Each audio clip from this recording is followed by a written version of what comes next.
sinifi idarə etməyə bacarmır, öz əsəblərini cilovlamağı bacarmır və ya əksinə öz bildiyi o qədər çoxdur ki, amma o bildiyini qarşıdakına ötürməyi bacarmır. Belə müəllimlər çoxdur təəssüf ki, özü o qədər savadlı olsa belə qarşıdakını öyrətməyi bacarmır, ələ almağı, nizamlamağı bacarmır. Nə etmək lazımdır? Müəllim dərs zamanı psixoloji bacarığı da ən vacib şərtlərdən biridir. Sakit və təmkinli olmaq, vaxtında problemləri həll etmək, empatiya göstərmək, şagirdlərin hiss və fikirlərini anlamaq, səmimi və açıq, xoş münasibət, motivasiya, özgüvən formalaşdırmaq və s. bacarıqlar təlim zamanı müəllimin işini düzgün qurmasına şərait yaradır. Problemləri həll etmək üçün ilk öncə empatiya qurmaq lazımdır. Şagirdlərin arasında konflikt varsa, nəyə görə baş verdiyini tapmaq əvəzinə, yəni kim haqlıdır, kim haqsızdır, bunu tapmaq əvəzinə ilk öncə problemin həllini tapmaq lazımdır. Bunu həll etmək lazımdır. Xoş münasibət göstərmək lazımdır şagirdlərə qarşı. Ancaq gəldim, mən dərsimi keçdim, ay uşaq sus, sən dayan. Mən dərs keçirəm, izah edirəm. Bu şəkildə münasibətlə sinifi düzgün idarə etmək mümkün deyil. Sinifdə düzgün münasibəti qurmaq üçün mütləq şəkildə xoş münasibət, motivasiya və uşaqlarda özgüvən formalaşdırmaq ən vacib şərtlərdən biridir. Müəllim zamanla sinifdə qazandığı təcrübə əsasında öz tədris üslubunu müəyyənləşdirir. Artıq bir növdə həm uşaqları tanıyır, onlar haqqında məlumatlı olur. Özünüz də fikir vermişsiniz, ilin əvvəlində, məsələn, heç tanımadığınız bir siniflə, hələ ki ilk tanışdıq vaxtı, bilmirsiniz ki, onlara qarşı necə davranmaq lazımdır, hansı uşağın xarakteri necədir, xasiyyəti necədir, küsəyəni var, ağlayanı var, üstünə biraz acıqlanan kimi, biraz tərs baxan kimi. Yəni, zamanla artıq uşaqlarla aranızda bir bağ yaranır da, bir-birinizi tanıyırsınız, yola getmək yaranır. Təlim və tədris prosesində müəllimdən tələb olunan əsas səriştələrdən biri də sinifin düzgün idarə edilməsidir. Zəif idarə olunan sinifdə effektiv öyrənmə baş verə bilməz. Əgər şagirdlərdə nizam-intizam yoxdursa, qarşılıqlı hörmət və davranışı idarə edən qayda və prosedurlar müşahidə olunmursa, xaos normal hala çevriləcək. Bu vəziyyətdə həm müəllim, həm şagirdlər əziyyət çəkir, idarə olunan sinifdə isə öyrətmə və öyrənmə prosesi axıcı olur. Bu nə deməkdir? Yəni, mütləq şəkildə bir sinifin içərisində qayda, qanun, prosedur olmalıdır. Əgər müəllim bunu təşkil eləməsə sinifdə qaydalar olmasa, təsəvvür eləyin ki, dərsə gecikən şagird ürəyi istəyən vaxtı gəlir. Biz amma ona qayda qoymalıyıq ki, dərsə gecikməyin, dərsə vaxtında gəlin, qaydası şəklində qoya bilərik. Yəni, bu şəkildə həmin o qaydalar qoyulmalıdır və ya dərs vaxtı necə davranmaq lazımdır, qrup işi zamanı necə davranmaq lazımdır. Bunlar mütləq şəkildə qaydalar və prosedurlarla müəyyən olunmalıdır. Əgər bunlar müəyyən olunmasa, bu zaman həmin o sinifi idarə etmək çətin olar və sinifdə xaos, yəni səs-küy baş verər. Sinifin effektiv idarə edilməsi üçün bəzi strategiyalardan istifadə olunur. Bu strategiyalar nələrdir? Gözlənti, qayda və prosedur. Bunlardan istifadə olunur. Gözlənti dediyimiz zaman müəllimlər, burada müəllimin şagirdlərdən gözlədiyi hansı hərəkətlərdir, belə deyərəm burada, davranış və fəaliyyətləridir. Yəni, burada ən çox uşaqların necə özünü aparmağı ilə bağlıdır. Müəllim bunu şagirdlərə bu şəkildə bildirə bilər ki, məsələn, onlardan hayküy saldıqlarını görəndə onlara deyə bilər ki, mən inanıram ki, yəni siz artıq düzələrsiniz, bu sinifdə yəni səs-küy olmaz, bunu qaydasına sala bilərik, bunu həll edə bilərik, bunun qarşısını ala bilərik. Mənim sizdən gözləntim daha yüksək səviyyələrə gəlib çıxmağınızdır, daha sakit bir sinifdə tədris almağınızdır. Bu şəkildə gözləntilər daha doğrusu qoymaq olar şagirdin qarşısında. Onun fəaliyyəti ilə bağlı gözləntiləri şagirdin özünə biz deməliyik. Bunu ilin əvvəlində, ilk günlərində müəyyən etmək və şagirdlərin özü ilə də bölüşmək daha məsləhətlidir ki, uşaqların özü də bilsin ki, müəllimin bizdən gözləntisi nədir, müəllim bizdən hansı gözləntini gözləyir.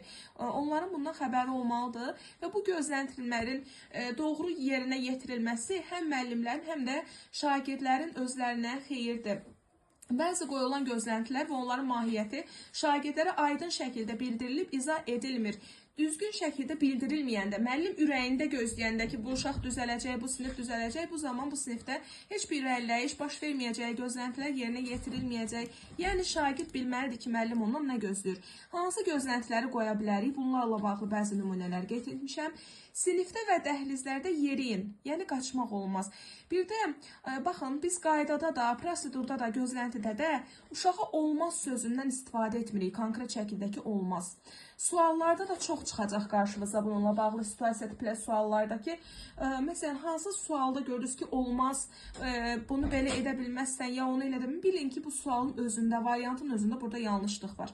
Müasir təlim deyir ki, uşağa olmaz sözünü demə. Olmazı da elə bir şəkildə bildir ki, yəni uşaq bunu düzgün başa düşsün. Məsələn, elə bir oyun var, sizə bir misal çəkim.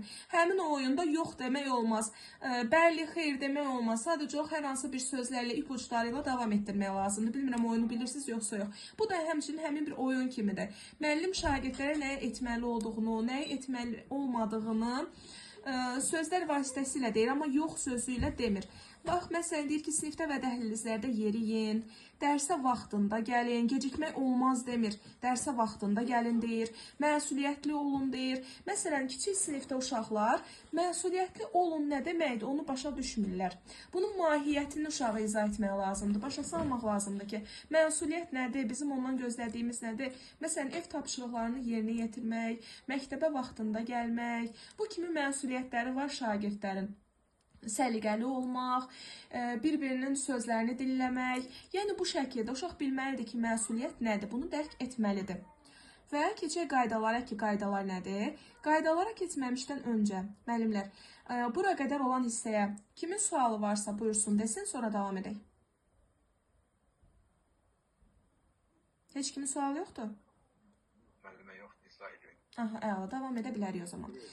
Bəli, qaydalardan danışaq. Qaydalar gözləntilərin daha sərt formasıdır. Gözləntiləri biz uşaqdan gözləyirik ki, belə olsun. Amma qaydalarsa mütləq şəkildə əməl olmalıdır. Bunları artıq uşaqlardan gözləyirik ki, mütləq şəkildə əməl eləsinlər. Qaydaların icra olunmağı vacib şərtdir. Və qaydalara müəllim özü də əməl etməlidir ki, şagirdlər də ona baxıb, biz keçən dərsimizdə demişik ki, şagirdlər müəllimi rol model görürlər. Necə ki, evdə, ailədə uşaqlar atanın, ananın etdiklərinə baxıb edirlər və ya dediklərini təkrarlayırlar, yamsılayırlar. Bu istər pis söz ola bilər, istər yaxşı bir əməl ola bilər. Xeyirxah atanın, ananın düzdür. Yenə də fərq var. Sırf ailədən asılı deyil, amma uşaq evin güzgüsüdür də, gördüyün götürər. Xeyirxah atanın, ananın xeyirxah övladı da ola bilir, ağıllı ola bilir. Yəni ataya, anaya necə baxırsa, həmçinin sinifdə də uşaqlar müəllimə baxar. Əgər müəllim həmin qaydaları düzgün şəkildə yerinə yetirirsə, uşaqlar da onu yerinə yetirəcək. Və müəllim qaydalarda israrlı olmalıdır. Çünki qaydalar yerinə yetirilməlidir. Əgər müəllim qaydalarda israrlı olmasa, ən azı özdə belə bir qayda var. Ən azı 21 gün israr etməlidir həmin qaydalar üçün. Müəllim nəsə yazıb, görə bilmədim. Oxuya bildiniz nə yazılıb? Müəllim, buyurun, səsi açın, zəhmət olmasa. Müəllim, mən çıxmalıyam, üzülürsə, mən bilirəm ki, lenti alırsınız, bu kayıt lenti alırsınız. Atarsınız, qrupa zəhmət olmasa, mən izləyərəm. Olar müəllim, yaxşı, narahat olmayın, tamam. Aha. Dərs vaxtı əslində dinləsəz daha yaxşı olur, çünki orada situasiya suallarında sizin sual cavabı olunur. Amma əgər çıxmalısınızsa, narahat olmayın, çıxa bilərsiniz, sonra göndərəcəm kaydı. Aha, davam edək. Müəllimlər özləri də qaydalara riayət etməlidirlər dedik. Çünki əgər müəllim qaydalara riayət edərsə, uşaq artıq baxacaq və görəcək ki, müəllim özü də qaydalara əməl edir və o da bir növ həmin o qaydalara əməl edəcək. Və qaydaları ilin əvvəlində tərtib edirik. Amma sizə bir şey deyim. Bəzən olur ki, suallarda, hətta düşmüşdü belə bir sual. Yadımda deyil, MİQIN miydi, sertifikasiyanın mıydı? Belə bir sual düşmüşdü 2025-ci ildəki. Həmin o sualda deyirdi ki, qaydalar yalnızca ilin əvvəlində yazılmalıdır, seçilməlidir. Amma müəllimlər yalnızca ilin əvvəlində yox, biz düzdür, ilin əvvəlində hazırlayırıq qaydaları, ilin əvvəlində hazırlanmalıdır. Amma əgər həmin qaydalara əməl olunmursa, bu ilin ortasında da ola bilər, axırında da ola bilər. Bu zaman yeni qaydalar tərtib olunmağa məcburiyyət var. müəllim artıq məcbur qalır ki, ilin axırı belə olmuş olsa yeni qaydanı yaratsın və həmin qaydaya əməl olunmalıdır, yerinə yetirilməlidir. Dediyimiz kimi, yəni 21 gün ən azından bu qaydaya əməl olunmalıdır ki, artıq bu formalaşsın və qaydaların sayını çox qoymaq olmaz. Maksimum 3-5 arasında qoymaq ən düzgündür. Baxın, burada da qeyd etmişəm. Qaydalar 3-5 arası saxlamaq ən düzgün yoldur. Çünki qayda nə qədər çox olarsa, onları yadda saxlamaq və yerinə yetirmək də bir o qədər çətin olar və çox görünər. Və ümumiyyətlə qaydaları tərtib edərkən yox, olmaz, inkar kimi sözlərin, cümlələrinin yerinə təsdiq cümlələrin işlədilməsi daha məqsədə uyğundur. Bayaq qeyd etdiyim kimi, qaydalarla bağlı kiməsə qaranlıq qalan tərəf olmadı. Xeyr, yox. Keçirik o zaman prosedurlara ki, prosedurlar nədir? Prosedurlar insanların davranış və fəaliyyətlərini hansı qayda və ardıcıllıqla həyata keçirməli olduqlarını göstərir.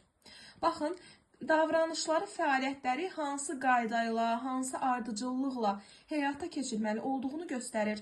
Prosedurların hazırlanması müəllimə şagirdlərin davranışı və fəaliyyətlərini nizama salmağa kömək edir. Müəllim aşağıdakı hallar üçün əvvəlcədən sinif prosedurları tərtib etməlidir. Dərsə gecikən zaman sinifə daxil olanda, məsələn, uşaq dərsə gecikib. Ənənəvi təlimdə, yəni keçmiş formada, şagird dərsə gecikirdisə, müəllim onu qapıda o qədər saxladırdı, uşaq üzr istəsə belə bəzən onu küncə göndərirdi ki, ona dərs olsun, bir də dərsə gecikməsin. Bəlkə bir 15 dəqiqə uşaq orada saxlayırdı. Sonra əgər rəhmi gəlsə, icazə verirdi ki, otursun. Əgər rəhmi gəlməsə, bir dərsin 45 dəqiqənin sonuna qədər küncdə saxlayırdı ki, tənəffüsə qədər. Uşaq başa düşsün və bir daha dərsə gecikməsin. Yəqin ki, özünüz də el uşaqlıq vaxtınızda da başınıza gəlib. Yəni, əvvəl ənənəvi qaydada demək olar, bütün müəllimlər eyni qaydanı tərtib edirdilər. Yəni, bu cür davranırdılar bizə. İndiki halda isə deyilir ki, uşaq dərsə gecikibsə, dərsi pozmadan gəlsin, keçsin, otursun yerində, açsın kitab dəftərini, dərsinə baxsın və qaldığı yerdən davam etsin. Bu şəkildə olmalıdır. Yəni, prosedurların qoyulmağı görürsünüzmü, nə qədər yaxşıdır əslinə qalsa, dərs prosesi pozulmur. Yoxsa ki, müəllim bir 5 dəqiqə qapıda danlayır, niyə gecikdin, səbəbini izah elə, 15 dəqiqə küncdə saxlayır. Daha uşaq o dərsdən nə başa düşdü, bir dərsi getdi onun. Ona görə də prosedurlar tərtib etmək hal-hazırda yəni çox da yaxşıdır uşaqlar üçün. Daha sonra nə zaman edə bilərik prosedurları?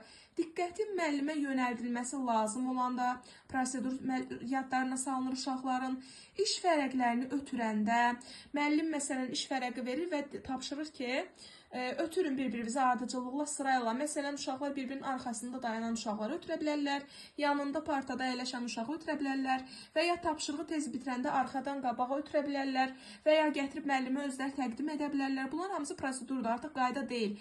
Əgər biz bunları da qaydaya salsaq, baxın, qaydamızın sayı 3-5-dən çox olacaq. Bizə isə maksimum 3-5 arası qayda saxlamaq lazımdır. Sonra müəllim sinifdə olmayanda sakit qalmaq lazımdır. Bunu da prosedura aid edirik. Sinif müzakirələrində iştirak edəndə mümkün qədər bir-birini dinləmək və sakit səslə müzakirə etmək lazımdır. Summativ qiymətləndirmə zamanı, köçürmə halı baş verəndə və s. sual verəndə, təhlükəli hallar, zəlzələ, yanğın zamanı, deyək ki, zəlzələ hadisəsi baş verdi. Müəllim öncədən şagirdlərə bəzi prosedurları başa salmalıdır ki, uşaqlar hayküy salmayın, qışqırmayın, sakitcə müəllimi izləyin. Bu şəkildə davranmalıdırlar və ya yanğın zaman, baş verən zaman nə etməlidirlər? Panikaya düşməməlidirlər. Bunlar haqqında uşaqlara məlumat verməyə lazımdır. Sinifi tərk edəndə necə getmək lazımdır? Bir-birini gözləmək, itələməmək, pilləkənlərdə həmçinin. Yəni bu şəkildə olacaq. Prosedurların öyrənilməsində 3 addım yanaşması var. Öyrət, məşq et və möhkəmləndir. Öyrətmə mərhələsində biz şagirdə hansı prosedur öyrədəcəyimizi izah edirik ki, hansı prosedurdan söhbət gedir. Ona deyirik, məlumat veririk. Məşq etmə mərhələsində şagirdə həmin proseduru icra etməyə məşq elətdiririk ki, vərdiş etsin. Üçüncü mərhələmizdə isə möhkəmləndirmə mərhələsində artıq o vərdişə keçirilir. Yəni, bir növ bacarığa çevrilir şagird üçün, öyrənir, vərdişkar olur. Tədris ilinin ilk günlərində şagirdlərə yalnız o prosedurlar öyrədilir ki, Onlar sinifin rəvan şəkildə işə başlaması üçün vacibdir. Digər prosedurları isə daha sonra müvafiq tapşırıqlar ortaya çıxdıqca öyrətmək olar. Bura qədər sualınız varsa verin, sonra keçək, ardın danışın. Sual olan yoxdur? Yoxdur, mən yanlış. Aha, əla. O zaman davam edə bilərik. Nəsə qaranlıq qalsa, mütləq mənə deyin, yəni lazım gəlsə dərsi bölün, mən onu sizə izah edəcəm. Baxın, mən də burada hal-hazırda bir prosedur qoymuş oldum. Yəni ehtiyac olan vaxtı, nəyisə başa düşməsəz, təkrar izaha ehtiyac olsa dərsi bölün və sualınızı verin. Davam edək. Reaktiv və proaktiv yanaşma.